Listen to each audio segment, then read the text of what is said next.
Fui a la boda de mi hijastra. En la entrada, mi esposa me detuvo, no estás en la lista. Debe haber un error. 200 personas me miraban fijamente. Simplemente dije, está bien.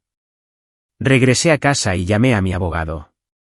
Al día siguiente, recibieron. Mi esposa sostuvo mi insulina sobre el fregadero y dijo, ya no necesitarás esto más. Pero primero, dame la contraseña de tu billetera digital. El agua seguía corriendo. Mi monitor de glucosa sonaba como una alarma de humo. Sabía exactamente cuán rápido mi cuerpo podía desmoronarse. Tengo 57 años. He vivido con diabetes tipo 1 desde que Reagan estaba en el cargo. Sé cómo se sienten 400. Sé de esa sed que quema la garganta hasta dejarla en carne viva, la forma en que tus pensamientos se vuelven espesos y resbaladizos, la forma en que respirar comienza a sentirse como un trabajo pesado. También sé cuán poco tiempo tienes cuando la insulina queda fuera de la ecuación. Carol se interpuso entre la puerta de la cocina y yo. Su brazo estaba extendido, con un pequeño vial de vidrio apretado entre sus dedos. La luz de la mañana, entrando por la ventana de nuestra cocina en Plainfield, Illinois, iluminaba el líquido en su interior, claro y de apariencia inofensiva, como si no fuera lo único que me mantenía con vida. El grifo estaba abierto al máximo, el desagüe abierto, y el agua rugía como si tuviera prisa por borrar algo. Ya estás sudando, dijo ella, sonriendo. ¿Qué es eso? ¿400? ¿Cuánto falta para que tus órganos empiecen a fallar? Mi monitor continuo de glucosa sonó de nuevo. Un sonido agudo y necesitado. Tragué saliva, con la boca seca como la tiza. Carol, dije, por favor, simplemente bájalo. Ella se rió. No muy fuerte, casi aburrida. Siempre dices por favor cuando tienes miedo. Llevábamos casados 23 años. Había escuchado esa risa antes, cuando encontraba una buena oferta en Target, o cuando contaba una historia que pensaba que la hacía parecer inteligente. Pero nunca la había escuchado dirigida contra mi supervivencia. El olor a café rancio flotaba en el aire. La nevera zumbaba detrás de ella. Todo lo demás en la casa se sentía normal, y eso lo hacía peor. Dame la contraseña, dijo. La del dinero que escondiste. No lo escondí. Dije que es para la jubilación, para emergencias. Como esta. Ella inclinó el vial un poco más cerca del desagüe. Mi estómago se contrajo. Tú no decides qué son las emergencias, dijo ella. Yo lo hago. Mis manos temblaban. No por el nivel bajo de azúcar en la sangre. Este era el otro tipo. El tipo que llega cuando tu cuerpo está lleno de azúcar que no puede usar, y tu corazón comienza a latir con fuerza, como si intentara escapar. Podía sentir el calor en mi cara, el sudor en mi espalda. Necesitaba agua. Necesitaba insulina. Necesitaba que ella parara. Yo. Te conseguiré dinero, dije. Podemos hablar con el banco. Podemos. Ella sacudió la cabeza y dejó que el vial se inclinara lo suficiente para que un chorro de insulina cayera en el fregadero. Las gotas transparentes desaparecieron por el desagüe. Esa es una muestra, dijo, para demostrar que hablo en serio.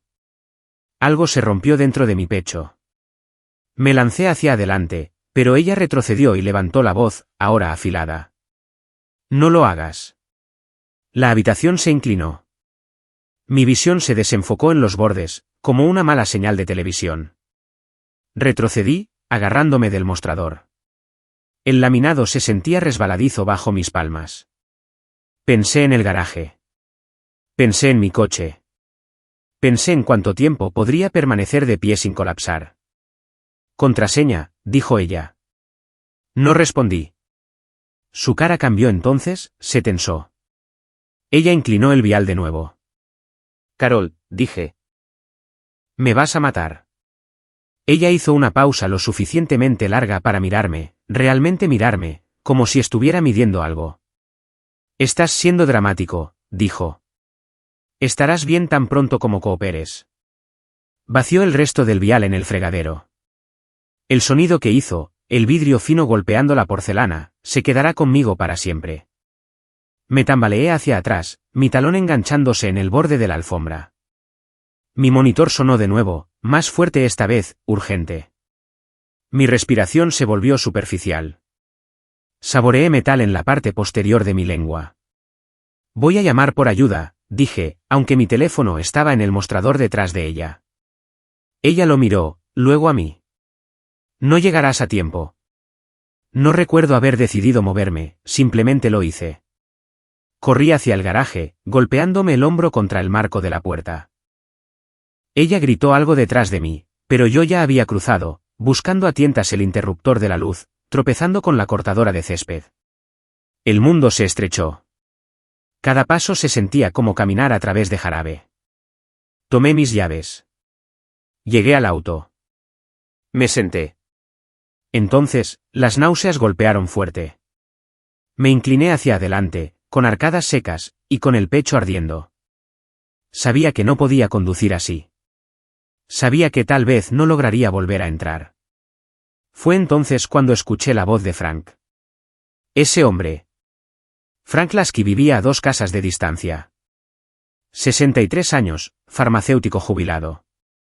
El tipo de vecino que todavía saludaba cuando recogía el correo. Estaba parado en el camino de entrada, con la preocupación escrita en todo su rostro. ¿Estás bien?, preguntó.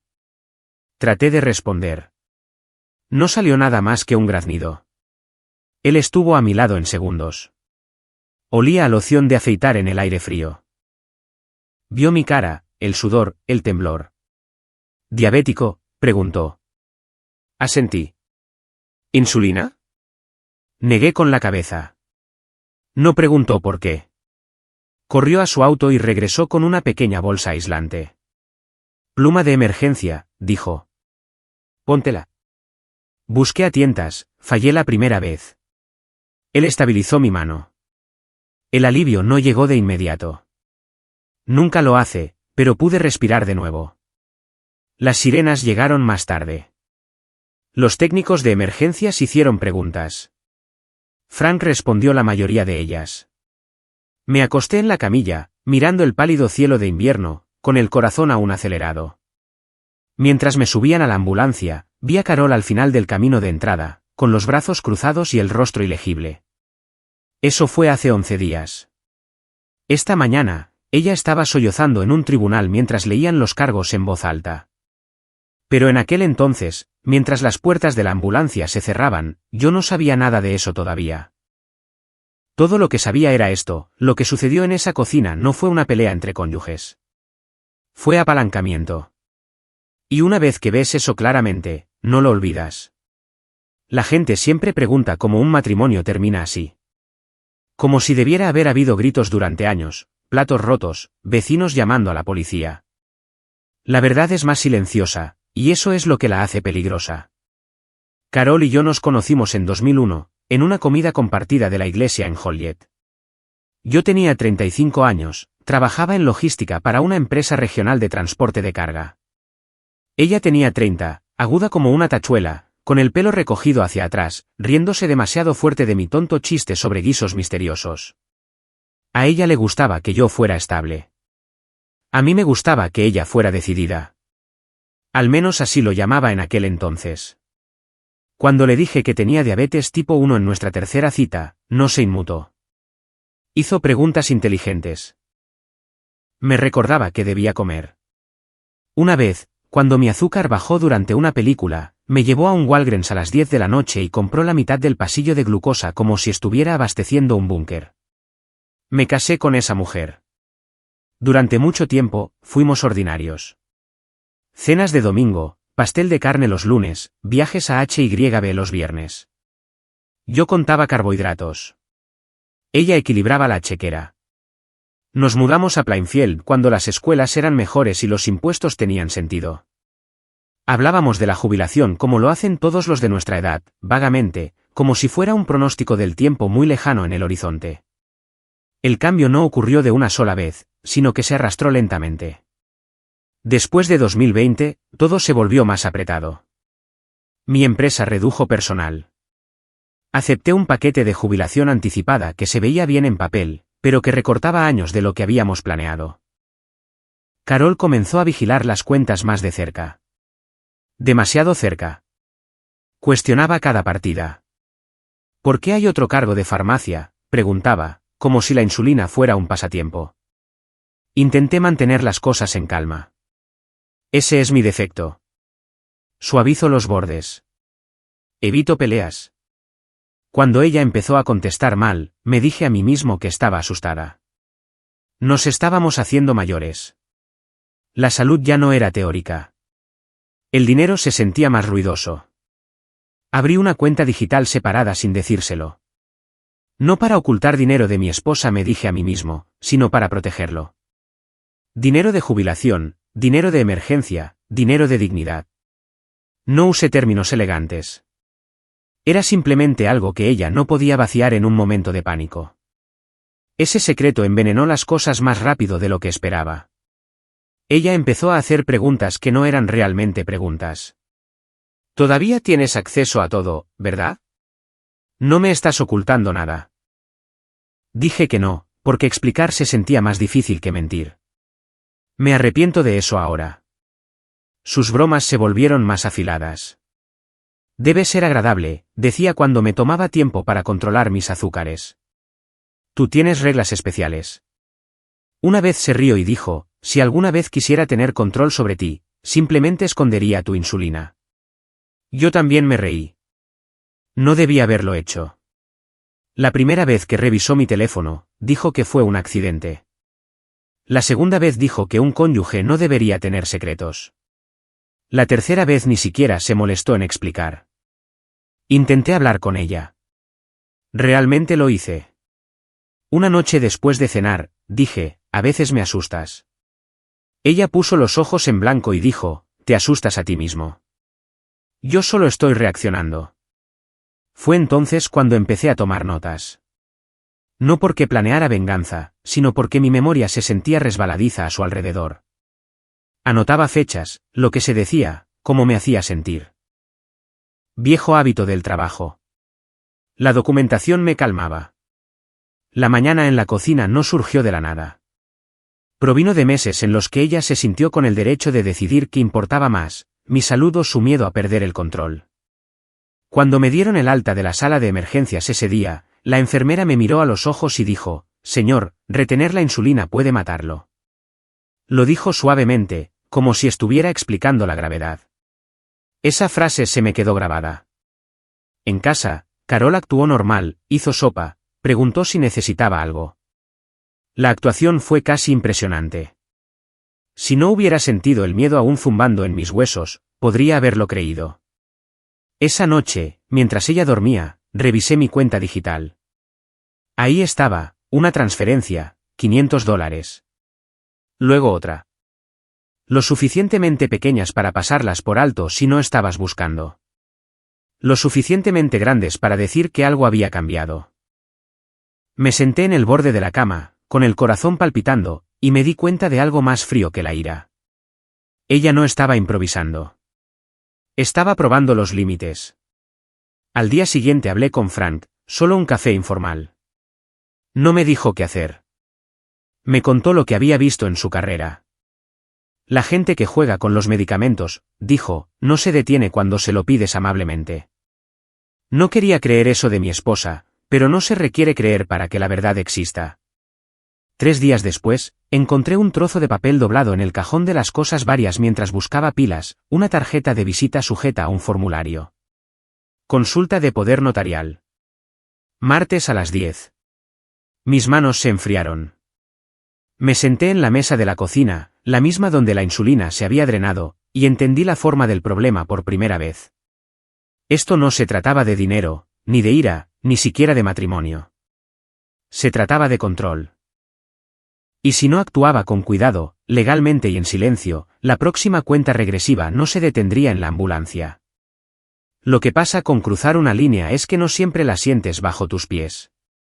A veces solo la notas después de haber retrocedido y te das cuenta de que el terreno detrás de ti ya no es el mismo. Después de la visita a emergencias, comencé a prestar atención de una manera que no lo había hecho antes. No paranoico, sino enfocado. Hay una diferencia. Cuando has vivido con diabetes tanto tiempo como yo, aprendes a notar patrones, cómo se siente tu cuerpo antes de que los números se disparen. Cómo el estrés se cuela en tu torrente sanguíneo antes de que puedas convencerte de lo contrario. Carol también se dio cuenta. Ella me observaba observándola. La cocina se quedó en silencio en los días siguientes. Sin bromas, sin comentarios sarcásticos, solo una cortesía cuidadosa que se sentía ensayada. Ella preguntaba cómo estaban mis azúcares, pero no de la manera en que solía hacerlo. Esto era recopilación de datos, no preocupación. Moví mi insulina. No le dije dónde. Mantuve una pluma en mi bolsa de trabajo, una en el maletero del coche, una en casa de Frank. Odiaba vivir así, pero odiaba más la alternativa. Cada vez que lo hacía, una parte de mí susurraba, esta es tu esposa. No deberías tener que hacer esto. Otra parte respondía, tampoco deberías tener que sobrevivir a tu propia casa. Los efectos físicos persistieron. El estrés elevaba mis números incluso cuando comía bien. Mi boca permanecía seca. El sueño llegaba en rodajas finas. Por la noche, me despertaba escuchando el sonido del grifo, como si mi cerebro hubiera decidido que ese ruido significaba peligro. Ahora, 3 días después del incidente del fregadero, Carol me pidió mi teléfono. El mío está fallando, dijo. Solo quiero comprobar algo. Se lo entregué porque decir que no habría escalado las cosas. Ella desplazó la pantalla demasiado tiempo. Su pulgar se movía con familiaridad. Cuando me lo devolvió, su sonrisa no llegaba a sus ojos. Realmente deberías tener más cuidado con las contraseñas, dijo. Esa noche, después de que ella se fue a la cama, revisé mi billetera digital de nuevo. Otra transferencia. 900 esta vez. Mismo destino, misma identificación de dispositivo, mismo patrón de hora. A última hora de la tarde, cuando ella sabía que yo estaría cansado. Me senté allí, con el corazón palpitando, y sentí que algo sólido encajaba en su lugar. Ella no estaba entrando en pánico. No estaba actuando por impulso. Ella tenía un sistema. A la mañana siguiente, pedí una cita con mi endocrinólogo. Le conté todo. No dramáticamente, solo hechos. Él se reclinó en su silla, cruzó las manos y dijo algo que despojó la emoción del asunto de la peor manera posible. Si alguien retiene deliberadamente la insulina, dijo, eso no es un conflicto marital. Eso es poner en peligro la vida médicamente. Imprimió una carta para mí. Lenguaje sencillo, clínico, estimaciones de tiempo hasta la cetoacidosis, riesgos. La doblé con cuidado y la puse en el bolsillo de mi chaqueta como si fuera una armadura. De camino a casa, me detuve en un área de descanso en la enero del 55. Mis manos temblaban. Mi glucosa había subido más allá de 300, no por comida, sino por adrenalina. Me senté en un banco de plástico frío y respiré a través de ello, viendo pasar los camiones rugiendo. Hombres de mi edad transportando carga, simplemente tratando de llegar a casa de una pieza. Me pregunté cuántos de ellos sabían cuán frágiles eran realmente las cosas.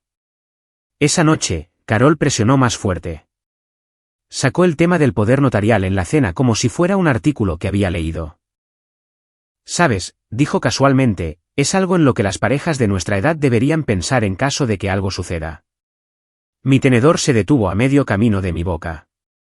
¿Qué tipo de algo?, pregunté. Ella se encogió de hombros. ¿Cosas de salud? Ya sabes, si no pudieras tomar decisiones. La habitación se sintió más pequeña. Podía escuchar mi propio pulso en mis oídos. No estoy incapacitado, dije. Todavía no, respondió ella demasiado rápido. Me disculpé y fui al baño. Cerré la puerta con llave. Revisé mi azúcar. 348, mi respiración se sentía espesa, como si el aire tuviera peso. Me eché agua en la cara y miré mi reflejo.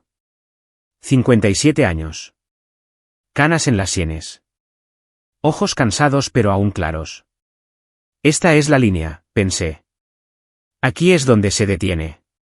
Al día siguiente, me reuní con un viejo amigo de mis días de logística. No hablamos de Carol directamente. Hablamos de procesos, documentación, cadenas de custodia, huellas digitales. No me dijo que la destruyera. Me dijo cómo las personas se destruyen a sí mismas cuando les das suficiente cuerda y un calendario. Empecé a hacer copias de seguridad de todo, capturas de pantalla, registros bancarios, mensajes de texto. Mis alertas del monitor continuo de glucosa sincronizadas con las marcas de tiempo. No alteré nada. No la incité a cometer delitos. Simplemente dejé que siguiera siendo en quien se estaba convirtiendo. Hubo un momento, tarde una noche, en que casi me atrapa. Ella entró en la cocina mientras yo fotografiaba el espacio vacío de la insulina en la nevera. Por medio segundo, nuestros ojos se encontraron. Mi corazón golpeó contra mis costillas. ¿Qué estás haciendo?, preguntó ella. Inventario, dije. El médico quiere que sea organizado. Ella me miró fijamente. Luego se rió suavemente. Bien, dijo. Me gusta cuando escuchas a los profesionales. Esa risa de nuevo. La que solía no significar nada. Dormí con los zapatos puestos esa noche. Llegó el domingo. Iglesia, insistió Carol. Quería testigos, comunidad, la imagen de una esposa preocupada. Sonreí, estreché manos, acepté cumplidos sobre mi salud. Mi azúcar se disparó solo de estar sentado en el banco. Después, en el estacionamiento, me apretó el brazo un poco demasiado fuerte y susurró, sonríe. La gente se da cuenta de las cosas. Fue entonces cuando supe que el fregadero no era el final. Era un ensayo. Y el siguiente movimiento decidiría si viviría en silencio o finalmente trazaría una línea que ella no pudiera cruzar. No me desperté una mañana con un plan limpio y una conciencia clara. Lo que tenía en cambio era un nudo en el estómago y un calendario con fechas marcadas con lápiz. Cuando tienes más de 50 años, no te apresuras a vengarte. Primero te revisas la presión arterial. Comencé haciendo la única cosa que había evitado durante meses. Pedí ayuda. En silencio, legalmente, sin decirle nada a Carol. La clínica de asistencia legal en Joliet estaba escondida detrás de un centro comercial con un salón de uñas y una oficina de preparación de impuestos. Me senté en una silla de plástico duro agarrando una carpeta manila como si fuera un dispositivo de flotación. La abogada asignada a mí, una mujer de unos 40 años con ojos cansados, no se inmutó cuando le conté lo de la insulina. Hizo preguntas, fechas, horas. ¿Tenía registros médicos, testigos, pruebas de las transferencias? Deslicé la carpeta sobre el escritorio. Ella asintió lentamente. Hizo lo correcto al documentar, dijo. Y lo correcto al no confrontarla de nuevo. Esa última parte dolió porque cada hueso de mi cuerpo quería mirar a Carol a los ojos y preguntarle cómo podía hacerme eso. Pero querer y sobrevivir no son lo mismo. Mi endocrinólogo fue el siguiente. Él ajustó mi régimen. Sí. Pero más importante aún, puso mi situación por escrito. Hipoglucemia inducida por estrés. Riesgo de cetoacidosis diabética rápida si se interrumpía el acceso a la insulina. Sus palabras fueron cuidadosas y claras. No acusaban. Describían consecuencias. El estrés, dijo, golpeando el papel, puede matarte más lentamente que la privación de insulina, pero juntos, eso es peligroso. Tomé el camino largo a casa ese día y me detuve en un área de descanso en la enero del 55. Mis manos temblaban de nuevo, el azúcar en la sangre subía más allá de 300. Me senté en un banco de hormigón y vi los coches pasar borrosos, respirando a través de ello. Pensé en lo ridículo que era que, después de décadas de manejar una enfermedad, la mayor amenaza no fuera mi cuerpo. Era mi matrimonio. El plan, cuando finalmente tomó forma, no fue elegante. Fue lento, feo, construido alrededor de esperar y resistir el impulso de reaccionar. Cambié mis contraseñas, todas ellas. Habilité alertas en cada cuenta, no para atrapar a Carol, sino para saber cuándo se movía. Sincronicé todo con copias de seguridad en la nube a las que ella no podía acceder. Dejé de discutir. Dejé de explicar. Me volví aburrido. Eso la asustó más de lo que los gritos jamás lo habían hecho. El primer momento de casi ser descubierto llegó un miércoles por la noche. Entré en la cocina y encontré a Carol parada frente a la puerta de la nevera, abierta, rebuscando. ¿Qué estás buscando?, pregunté, manteniendo mi voz plana. Ella no se dio la vuelta. Ideas para la cena. Movió un cartón de leche. Por un segundo congelado, pensé que encontraría la pluma de insulina pegada detrás del cajón de las verduras. Mi corazón palpitó tan fuerte que me mareó. Entonces ella cerró la puerta. Quizás hagamos sopa, dijo. Fui al baño y revisé mi azúcar. 320. Me senté en el borde de la bañera hasta que mis piernas dejaron de temblar. El segundo momento de casi ser descubierto fue peor. Ella me confrontó sobre mi teléfono una tarde, sosteniéndolo como evidencia. ¿Por qué cambiaste tu código de acceso? Actualización de seguridad, dije. El médico recomendó menos estrés. Ella se rió. Tu médico da consejos de informática ahora. Casi lo dije. Casi le dije que sabía sobre las transferencias. Casi le dije que tenía copias de todo. Me mordí la lengua lo suficientemente fuerte como para probar sangre. Voy a dar una vuelta, dije en su lugar. Conduje sin rumbo durante una hora, mis pensamientos corriendo más rápido que mi coche. Cuando llegué a casa, ella estaba tranquila de nuevo. Demasiado tranquila. En medio de todo esto, tenía que mantenerme con vida. Eso significaba una logística de insulina que se sentía absurda para un hombre casado. Guardaba plumas de repuesto en mi maletero, en un cajón cerrado en casa de Frank, en mi viejo casillero de trabajo en el almacén. Odiaba cada segundo de ello. Me hacía sentir débil, paranoico. Pero también dormía con un poco menos de miedo. Me reuní con mi viejo compañero de logística para almorzar en un restaurante a la salida de la Ruta 30. Hablamos de trabajo como siempre lo habíamos hecho, procesos, auditorías, errores que solo aparecen cuando alguien se apresura. Nunca me dijo que me vengara. Me dijo que dejara que el tiempo y los registros hicieran su trabajo. Las personas que piensan que tienen el control, dijo, revolviendo su café, se vuelven descuidadas. El domingo llegó de nuevo. Carol insistió en la iglesia. Quería la imagen. Se la di. Estreché manos. Sonreí. Escuché el sermón sobre la honestidad y sentí mi azúcar dispararse solo por la ironía. En el estacionamiento, ella apretó mi brazo y susurró, «Lo estás haciendo mejor». Sabía a qué se refería. Esa noche, me senté en la mesa de la cocina mucho después de que ella se fuera a la cama. Alineé mis notas, mis cartas médicas, los registros de transacciones, las fechas, todo limpio, todo basado en hechos. Mis manos estaban firmes por una vez. El plan no se trataba de destruir a Carol. Se trataba de detener la cuenta regresiva, y el siguiente paso lo haría público. La sala del tribunal no olía a justicia. Olía a limpiador de pisos de madera viejo y a sudor nervioso. Los bancos crujían cuando la gente cambiaba de postura. En algún lugar detrás de mí, alguien tosía y no paraba. Me senté en la mesa pequeña a la izquierda, con las manos cruzadas, la espalda recta, tratando de mantener mi respiración lenta. Llevaba la misma chaqueta gris que usaba para funerales y bodas. Carol estaba sentada al otro lado del pasillo con su abogado, una caja de pañuelos ya abierta frente a ella como un accesorio. Se veía más pequeña allí, más pálida. No frágil, sino calculadora. El tipo de mujer que sabía exactamente cuándo secarse los ojos. Gente de la iglesia estaba en la galería. Los reconocí sin darme la vuelta. Vecinos, una pareja con la que habíamos cenado apenas unos meses antes. Sentí mi glucosa subiendo, esa presión familiar detrás de los ojos. El estrés hace eso. Me concentré en el sonido de mi propia respiración en su lugar. El alguacil llamó al orden en la sala. La jueza entró. Todos se pusieron de pie. La jueza Miller tenía poco más de 60 años, el pelo recogido hacia atrás, gafas bajas en la nariz.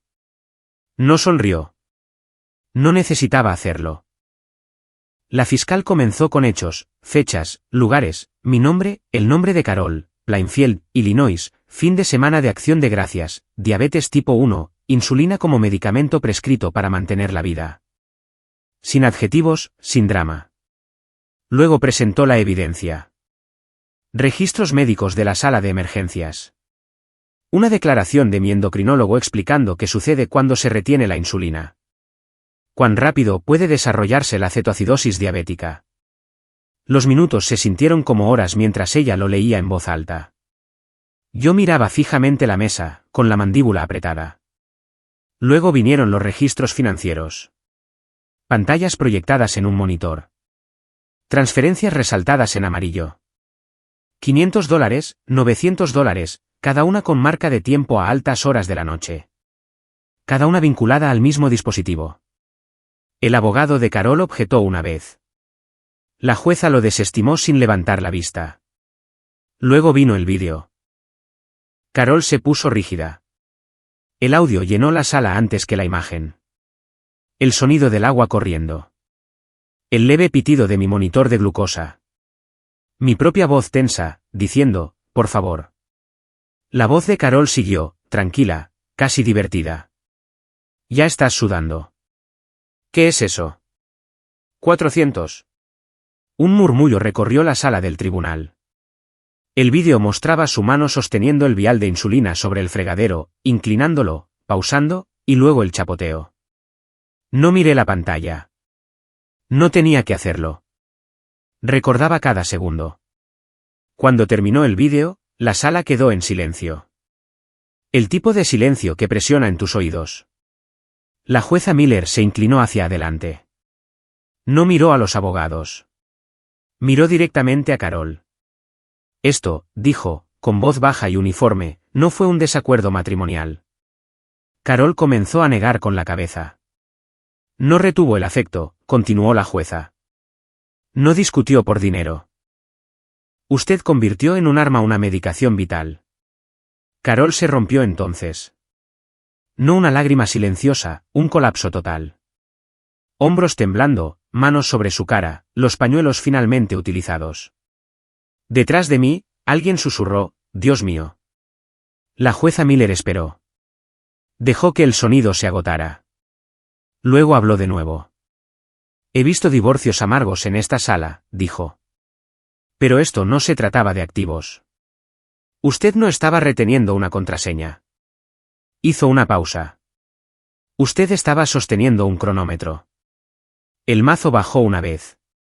Se leyeron los cargos. Puesta en peligro imprudente, explotación financiera, manipulación de pruebas. Carol sollozó más fuerte. Su abogado puso una mano en su brazo. Ella no me miró. Ni una sola vez. Sentí que algo se aflojaba en mi pecho. No alivio, no triunfo. ¡Ay! Cuando terminó la audiencia, la gente se paró en pequeños grupos, susurrando. Un hombre de la iglesia sacudió la cabeza lentamente. Alguien evitó mis ojos. Alguien más los encontró y asintió. Afuera, el aire frío golpeó mi cara. Olía a limpio, a real. Frank estaba junto a los escalones, con las manos en los bolsillos. No dijo nada. No necesitaba hacerlo. Mientras caminaba hacia mi coche, mi teléfono vibró. Una alerta de glucosa, elevada, pero estable, manejable. Por primera vez en semanas, la cuenta regresiva no estaba haciendo tic-tac en mis oídos. Había terminado. O eso pensaba. Me mudé 2 días después de la audiencia. No de una manera dramática. Sin portazos, sin discursos. Empaqué lo que necesitaba en la parte trasera de mi viejo Ford y conduje 20 minutos hacia el este, a un apartamento de una habitación cerca de Naperville que olía a pintura fresca y a la cocina de otra persona. El silencio me golpeó primero. Sin pasos, sin suspiros, sin agua corriendo a menos que yo mismo la abriera. Eso importaba más de lo que esperaba. La primera noche, alineé mi insulina en el mostrador de la cocina y la conté 2 veces. Plumas, viales de repuesto, tiras reactivas, kit de glucagón. Los encerré en una pequeña caja de metal que había comprado en Menards en el camino. Una combinación que solo yo sabía. Me quedé allí más tiempo del necesario, escuchando el clic de la cerradura, dejando que se registrara en mi cuerpo. Seguro. El sueño no llegó fácil. Mi mente repetía el fregadero, la risa, el chapoteo. El trauma no pide permiso. Simplemente aparece. Me desperté 2 veces para revisar mi glucosa, aunque los números estaban bien. Viejos hábitos mezclados con nuevas cicatrices. Por la mañana, la luz del sol entró a través de las persianas y aterrizó en el suelo desnudo. Hice café. Comí tostadas. Tomé insulina sin que nadie mirara. Lo ordinario se sentía como un privilegio. El abogado de Carol intentó una vez contactarme. Un mensaje sobre malentendidos y circunstancias estresantes. No respondí. Mi abogado se encargó de ello. Ese límite se sintió como un músculo que no había usado en años. Dolorido, pero fortaleciéndose.